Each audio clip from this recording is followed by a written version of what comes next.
সন্তানের মেধা শক্তি বেড়ে যাবে যদি মায়েরা এই দুইটি আমল করে সন্তানের মাথায় ফু দিতে পারেন। রাতের বেলায় সন্তান যখন ঘুমিয়ে যাবে তখন মায়েরা এই দুইটি আমল করে নিয়মিত সন্তানের মাথায় ফু দিবেন, ইনশাআল্লাহ সন্তানের মেধা শক্তি এবং স্মৃতিশক্তি বৃদ্ধি পেয়ে যাবে এবং এই সন্তান হবে অত্যন্ত মেধাবী এবং স্মৃতিশক্তির অধিকারী। ইবনে আব্বাস রাদিয়াল্লাহু তাআলা আনহুর জন্য আল্লাহ নবী সাল্লাল্লাহু আলাইহি ওয়াসাল্লাম যে দোয়া পড়েছিলেন এবং ইবনে আব্বাস রাদিয়াল্লাহু তাআলা আনহু সেই দোয়ার ফলে অত্যন্ত মেধাবী হয়েছিলেন, অনেক হাদিস তিনি মুখস্থ করতে পেরেছিলেন। সেই দোয়া আমি আপনাদেরকে আজকে শিখাইয়া দিব এবং দ্বিতীয় নাম্বার দোয়া হচ্ছে আল্লাহ পাক নিজে সেই দোয়া শিখিয়ে দিয়েছেন স্মৃতিশক্তি এবং মেধা বৃদ্ধির জন্য।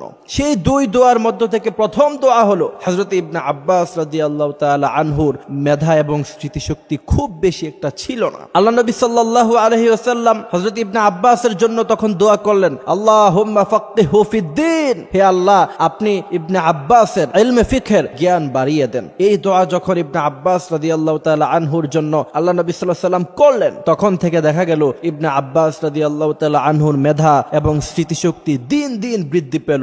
এক পর্যায়ে এসে হযরত ইবনে আব্বাস রাদিয়াল্লাহু তাআলা আনহু অত্যন্ত মেধার অধিকারী হয়ে গেলেন। সুবহানাল্লাহ।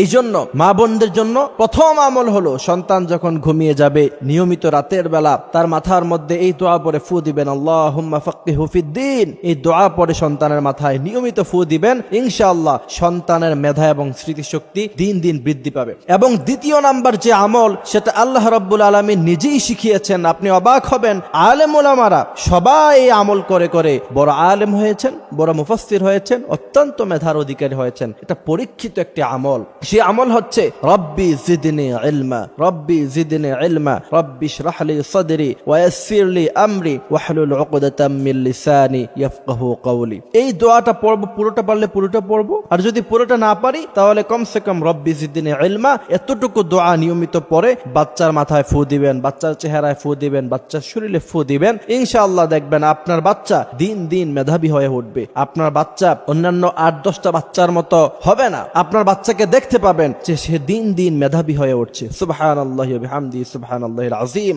আজকে মেধা বৃদ্ধির জন্য আমরা অনেক ধরনের খাবার খাওয়াই, মেধা বৃদ্ধির জন্য আমরা অনেক সময় অনেক ধরনের মেডিসিন বাচ্চাদের জন্য ইউজ করি, বাট কিছু আমল আছে যে আমলগুলি করলে পরে রাসূল করিম সাল্লাল্লাহু আলাইহি সাল্লাম বলছেন মানুষের মেধা বৃদ্ধি পায়। এই আমলটি শুধুমাত্র বাচ্চাদের ক্ষেত্রে করবেন বিষয়টি এমন নয়, আপনাদের নিজেদেরও যাদের মেধা স্মৃতিশক্তি কম, অনেক সময় দেখা গেছে যে স্ত্রী বাজার আনতে বলছে, কি আনতে বলছে ভুলে গেছে, আবার স্বামী ফোন করে একটা কথা বলছে স্ত্রীকে ভুলে গেছেন, সেক্ষেত্রে আপনারা নিয়মিত আমলটি করতে পারেন। রব্বি জিদনি ইলমা, রব্বি ইশরাহ লি সাদরি ওয়া ইয়াসসির লি আমরি ওয়াহলুল উকদাতাম মিন লিসানি। আমলটি নিয়মিত করবেন, ইনশাআল্লাহ দেখতে পাবেন যে নিজেদের মেধা এবং স্মৃতিশক্তি দিন দিন বৃদ্ধি পাচ্ছে। আল্লাহ পাক আমাদেরকে আমলটি করার তৌফিক দান করুক, আমিন।